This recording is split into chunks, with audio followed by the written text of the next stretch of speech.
लीला दीवान करके एक भक्त है, ठीक है। जोधपुर में। सर उनके पति जो है वो बैकुंठ धाम चले गए थे। कोरोना काल का समय था, उनका घर में बेटा और वो थे। वैकुंठ मतलब वो दुनिया से चले गए थे। तो बेटा और माँ दोनों घर में रहते थे। एक पड़ोस की महिला आ जाती थी तो उनके साथ वो कीर्तन कर लेती थी माँ। और ये बात कोरोना काल की चल रही है, जब कोई कहीं नहीं जा सकता था। वो लड्डू गोपाल को बहुत प्यार करती, उन्हीं से बातें करती। अब क्योंकि पति थे नहीं तो सारी बातें उन्हीं से करती थी। और लड्डू गोपाल के साथ ही सोती थी अपने बेडरूम में। अब जब भगवान से प्रेम हो जाता है ना, तो मैं सच बता रहा हूं, जब आप नियम जब तक फॉलो करते हो जब तक प्रेम नहीं होता है। जब प्रेम हो जाता है ना तो सारे नियम टूट चुके होते हैं, क्योंकि वो प्रेम है, उसके बीच में कुछ नहीं है फिर। तो वो अपने बेडरूम में ही लड्डू गोपाल को लेकर के, अपने ठाकुर जी को लेकर के सोती थी।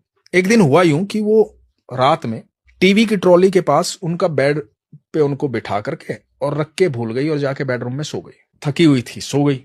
सुबह बेटा उठा, बेटे का काम था सुबह घर में झाड़ू पोछा करना। सुबह बेटा उठा, बेटे ने उठ के माँ को जाके बोला कि माँ थोड़ा सा ध्यान रखा करो, घर में कैसे कैसे पैर कर देते हो यार, कीचड़ के पैर कर रखे हैं मिट्टी के, मुझे सफाई करनी होती है, थोड़ा ध्यान रखा करो माँ। तो आपकी जो सहेली भी आए तो उसको बोल दिया और चप्पल बाहर निकाले, इस तरह से मतलब। तो माँ ने कहा कहाँ पैर हो गए बेटा, मैं तो सारे साफ पैर है, कहाँ हो गए, कहाँ बात कर रहा है, तो दिखा मुझे। तो वो देखने गई।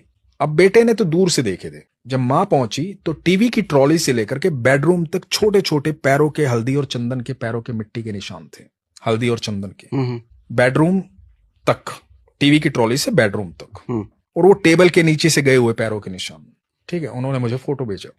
सर आज कोरोना को 5 साल बीत गए, 5 साल से फर्श नहीं धोया है सर, 5 साल बीत गए सर। वो कृष्ण के पैरों के निशान है। उस दिन वहां नहीं सुलाया था तो खुद सोने चले गए थे। आज भी आप जोधपुर जाइए, पूछिए, लीला दीवान जी का घर शास्त्री नगर में है शायद, आप जाके दर्शन करके आइए।